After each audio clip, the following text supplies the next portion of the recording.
Today's video is brought to you by Squarespace. If you're trying to build an online business or you want to set up a nice little space to show off your creative skills with a portfolio, or even if you wanted to just put together a creative gift, there are so many ways to take advantage of a web page, and Squarespace makes it as easy as possible. They have a huge variety of templates, fonts, color palettes, everything you need to show off your unique style without it being overwhelming. And it doesn't just stop at looks. You can take advantage of their behind-the-scenes analytics to see where your customers or viewers are coming from. They can pull all your social media accounts into one hub and help send out any messages or advertisements or whatever you have from one convenient spot and give you any notification from any of those websites there as well. Everything you need to build a proper marketing strategy to help you grow as a creator or as a business or really whatever you want. It's never been this easy to mark your place in the digital frontier. Go take a look for yourself. I've only mentioned a handful of features they offer. You can get a free trial going over at squarespace.com, and if you want to take the plunge, head over to squarespace.com/gameapologist and get 10% off your first purchase of a website or domain. Thank you again to Squarespace for sponsoring this video, and let's get back to it.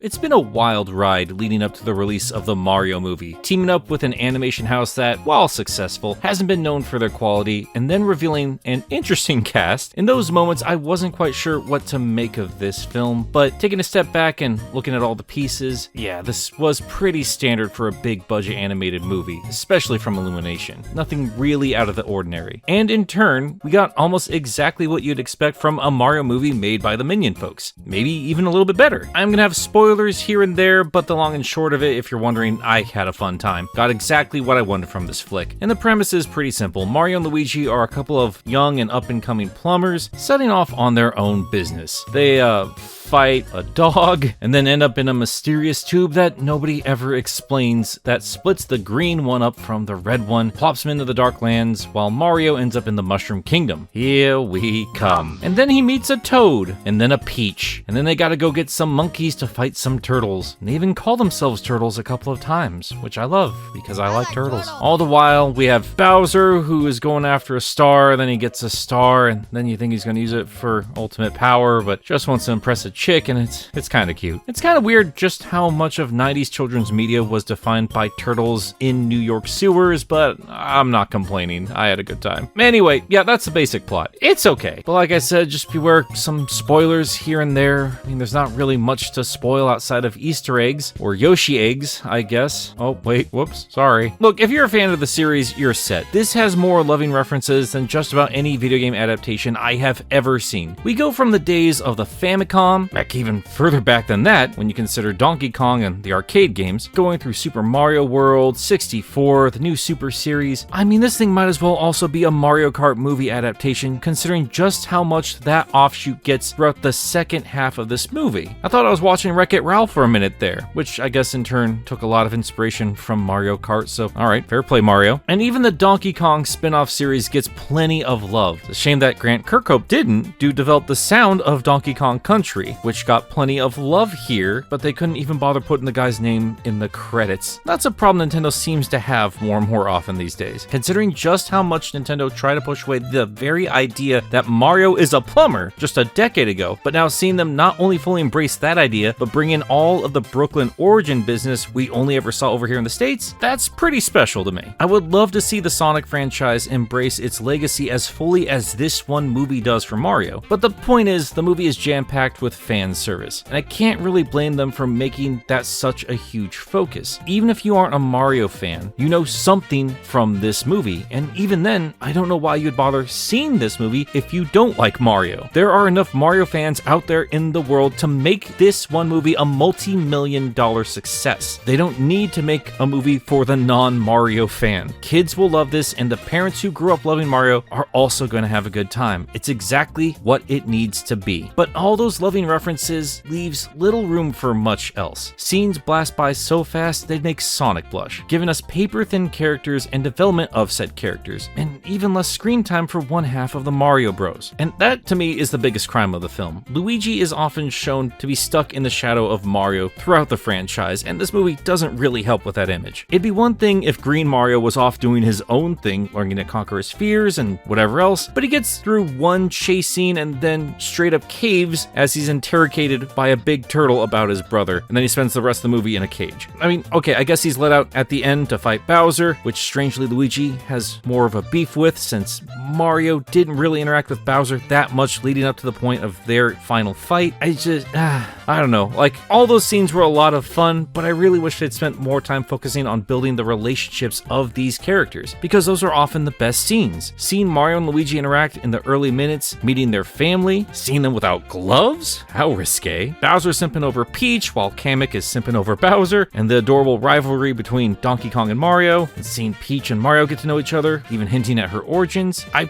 really liked all of that, but it's all fleeting. Even while the brothers are in Brooklyn, we gotta spend 5 minutes dealing with a psychotic dog. I mean, the payoff was funny enough, but someone's gotta put that dog down, right? I mean, that was weirdly intense. And it also looks like every other Illumination character ever.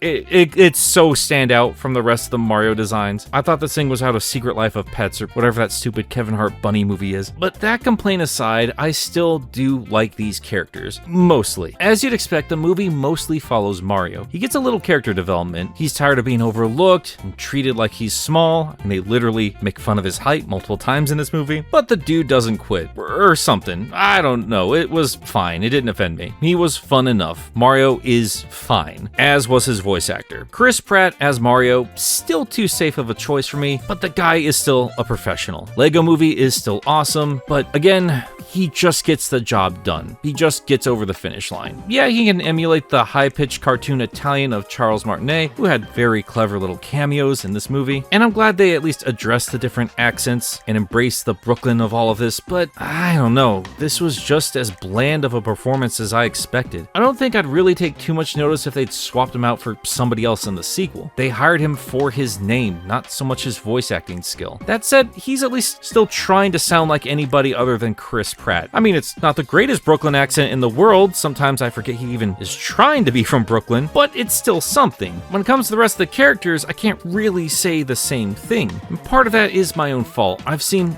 way too much work from all of these amazing comedians, and I've certainly seen way too much It's Always Sunny in Philadelphia. Charlie Day doesn't sound like he's capable of any other voice than his own, but I can at least still hear him trying to do something interesting with Luigi, with the little screen time that he got. Bit of a coward, a little more level-headed than his older brother, and he's fun. I thought I'd have the hardest time getting used to Day's voice as Luigi, but I gotta say, even though I was hearing Sunny lines in my head every time he was on screen, I still dig Charlie's Luigi. I just wish he got a little more love, which, I mean, that does track for the character. Seth Rogen as Donkey Kong, though, I thought that would mesh a little better than it actually did, because, man, this is just Seth Rogen. And don't get me wrong, I do enjoy a lot of his work. He's a very charming dude, but they did the laugh, man. I mean, he has solid chemistry with Mario, don't get me wrong. Characterization is definitely not what fans might be used to. I mean, it's not like he had much to begin with. Here in the movie, he's a loud showboating prince to the king, which is Cranky Kong, which I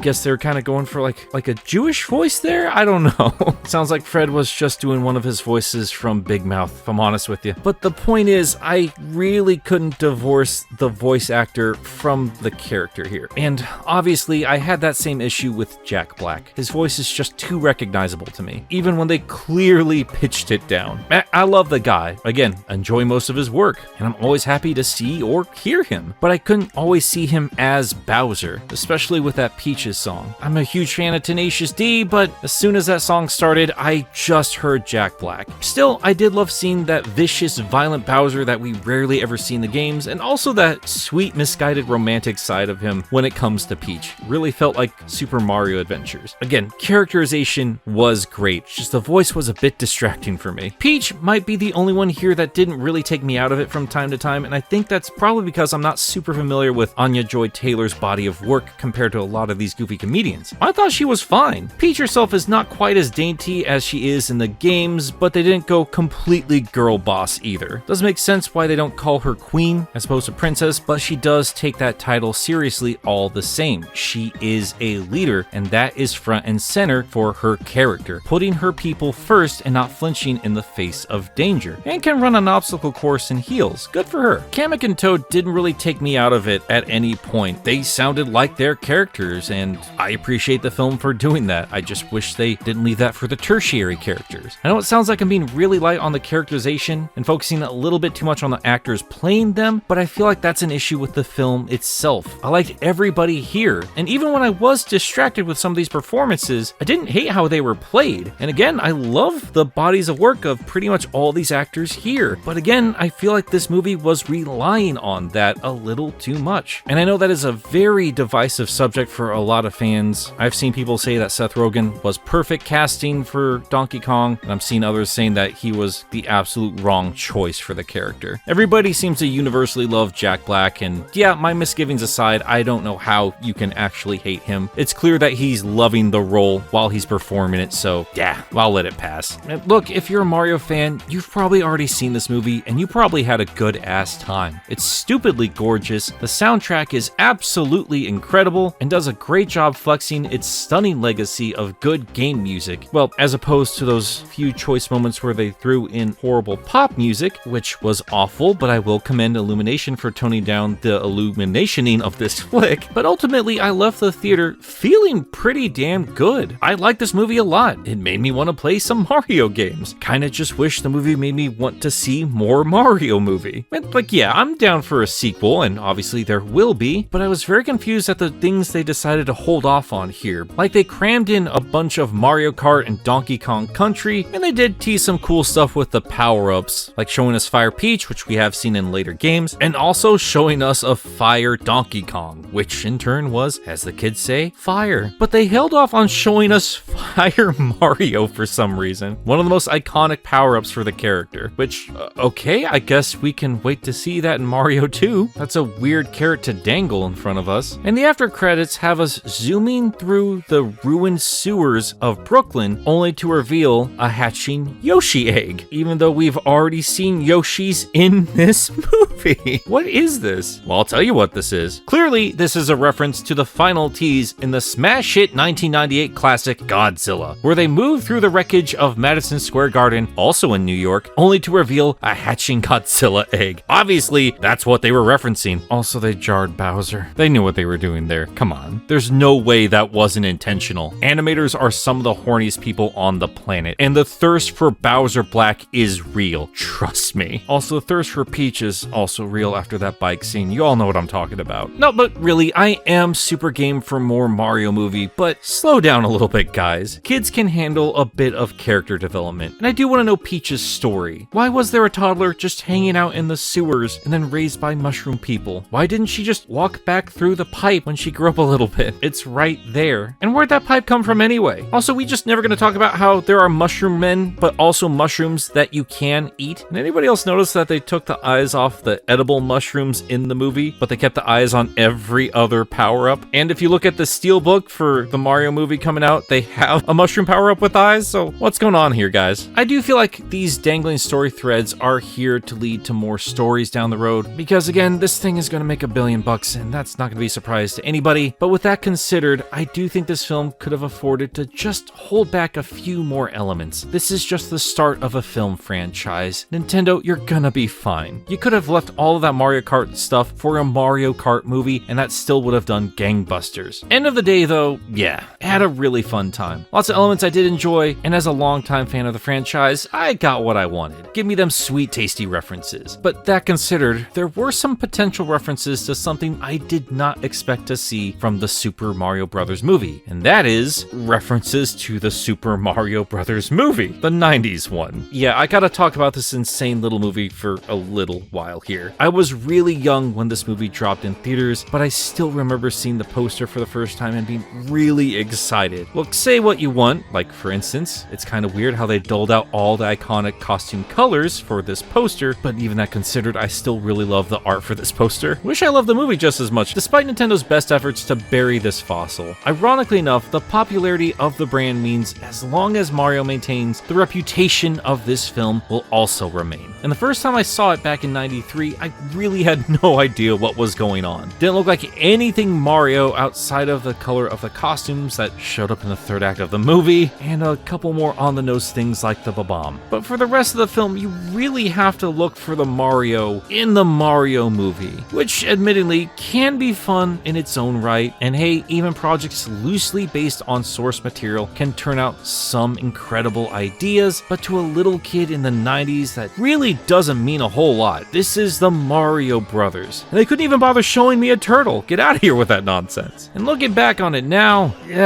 no, this movie really isn't trying to say anything. It's a weird mix of 90s movie tropes made popular by the likes of Tim Burton films, which can be interesting to look at, and there are certainly other elements of this film I can appreciate, especially so far removed from the franchise nowadays. This film ain't hurting anybody, Mario fans. But even still, I mostly found this film boring as hell upon revisiting it. The tone is all over the place. Is it more grounded, or is it dystopian, or is it cartoony? I was expecting at least an unbridled time, as it started with some dude with a Brooklyn accent explaining how dinosaurs worked, only to veer off and sound like some insane conspiracy theorist positing the idea that instead of destroying the dinosaurs, the meteor instead created an alternate dimension where most of the dinosaurs would go on to evolve into humans. And then after that, we get a scene where we see an egg dropped off in front of a church, and then the egg cracks open to reveal a baby, which also comes with this little gem accessory. How fashionable. And this turns out to be Princess Daisy. No, not Peach, Daisy. And she grows up to be a paleontologist. And I have no idea why the nuns who literally watched her hatch didn't tell her, or the rest of the world, that she hatched out of an egg. Then again, I suppose that would cause a problem or two for their entire religion, so never mind, I guess that makes sense. The plot mostly revolves around Daisy, who is later revealed to be a princess of this Dinotopia world, which is now run by King Koopa after he turned her father into this gooey pile of fungus. And Koopa is played by Dennis Hopper and looking a lot like Donald Trump, which I've heard was an intentional choice. And clearly, it was this movie that inspired his presidency. Mario got Trump elected. That's just a cold hard fact. Go tell that to your friends. It's true. Don't look it up. Turns out Koopa has been hunting for the princess and this strange gem stored with her because it's the last piece of the meteor that split the two dimensions, and I guess she's the only one who can endure the power of fusing it all together again. And when you bring the last shard back to the Master Emerald, it will merge the two worlds into one, where Koopa plans to take over, seeing as his planet is nothing but this single city in an endless desert wasteland. That, at the very least, is some wildly inventive stuff that could have made for an interesting movie even without the Mario branding. But as it is, they don't really do much to emphasize anything really interesting to show us from people who apparently were evolved from dinosaurs. But these are just standard humans living on a messy leftover set from Escape from New York. On top of that, yeah, this is just flat out horrible representation of the Mario IP. It almost feels a shame to be associated with a game series. And while I have come to appreciate a lot of Western canon from both this series and Sonic, growing up,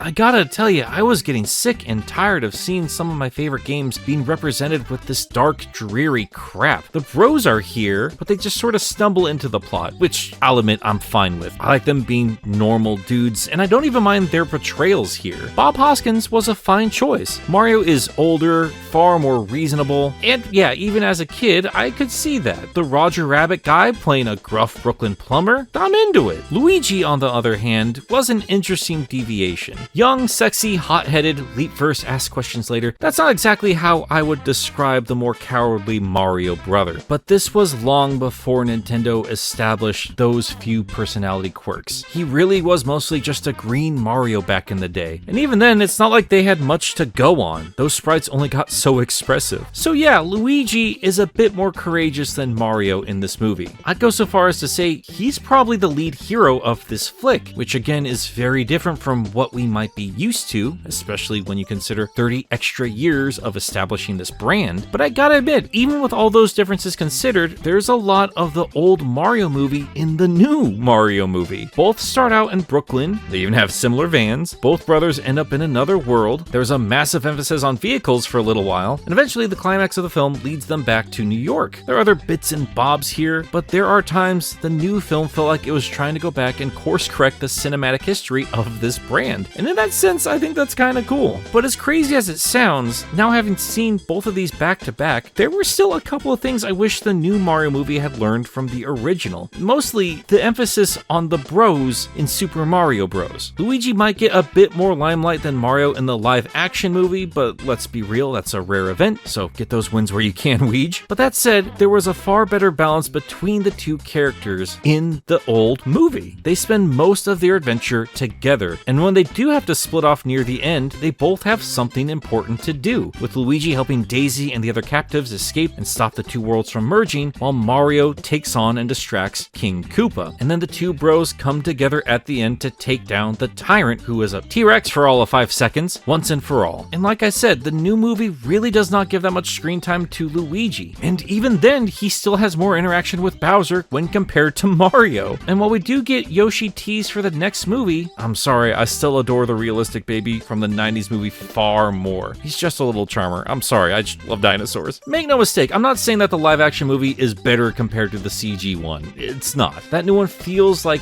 it's not only a great time for kids, but it's also saying sorry to the entire generation of children who were let down back in the 90s. But that doesn't mean that the old movie, this weird little mess that it is, should be forgotten, or that it didn't have ideas that are worth exploring further. I mean, just de-evolution alone is a wild, creepy idea. I mean, if you want to be mad at this film for scaring Nintendo so bad that they didn't touch cinema for 30 years, I don't blame you. And hey, if you ever get the chance, go and read up on the production of this film, because my goodness, it is something spectacular. Apparently, our two leads were drunk for most of the filming, and sometimes you can tell, but hey, they're still pros. I had a good time with them. But yeah, the original live-action Mario movie is now just this weird, interesting hiccup in the history of this franchise, and while there are elements I feel could have been done better in the new movie, it's clear that we are now in a new era of video game adaptations. We are long past the point of video game movies being automatically bad, and now Mario, a video game character, is the lead in what will possibly be one of the most successful animated movies of all time. That's pretty crazy, and regardless of how you feel about it, obviously they're here to stay. So I'm excited to see what comes down the road. But yeah, that's gonna do it for today, guys. Let me know what you thought of the new movie. Let me know what you thought of the original movie. I feel like there are a lot more fans out there than there are not. And yeah, I will be back to talking about, well, let's be real, probably a lot more Sonic, but got some other fun projects down the road. And thank you to everybody who does support me over on Patreon. If you do want to pitch in, we do have our own Discord server, early videos, all that fun stuff, and some shout outs, like for these fine folks here: Kyle Winter, Cyrus the Skeptic, Joseph Duncan Sonic 2 Blue, John, Josh Strider, Super Monroe Brother, Faizan Razul, Hatsworth, Tiny Jericho, Ginger Bob, Jack of All Spades, Tristan Trapp, Meekers, Dun Dun, Quote, Resident Fanboy, Miles the Prower, Jeremy Singer, Mr. Boo J, Sam Webster, Dwight Graham, Fishflop, Lucas Lipker, The Bad Pal, Jonathan Dobbs, Haley, Mr. Dr. SP, Doctorate Pending, Cecil the Gallade, The Dark Neon, Stefan Platonica, 3 Monic, Graham J. Hall, Lenny X, Wayne is Boss, Jamie Chevalier, Ledric, Your Local Game Dev, Jimmy Duke STR, NBTV, Mute, Trash Baphomet, Autumn from Twitter.com, Bowden, I'm not reading that, Enerjack 5, Grayson Conager, Spades the Nocturne, Ken K, Ven 101, Paxton Bisbee, Sindarin 7, a small hickle pickle Bunby who isn't holding a knife. What knife? 3 Rule 4, Twilord, Number 1 Boss Baby Fan, Paisley, Eric Delgado, Cody Gracius, Kodinsky, Jamo Art, PK Durbar, Crimson Rose, Give Up Your Children Separate, Sonic PAJ, Municent, Gaga.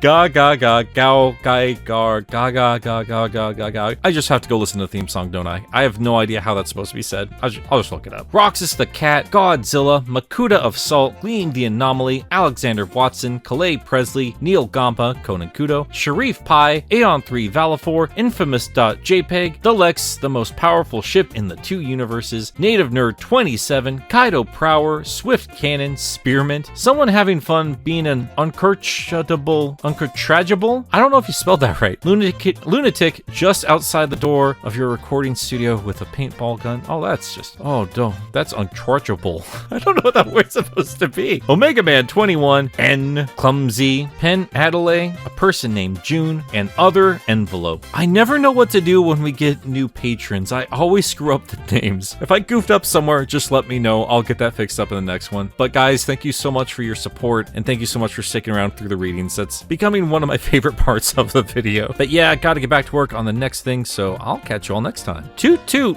Mario Warriors, I guess. All right, bye.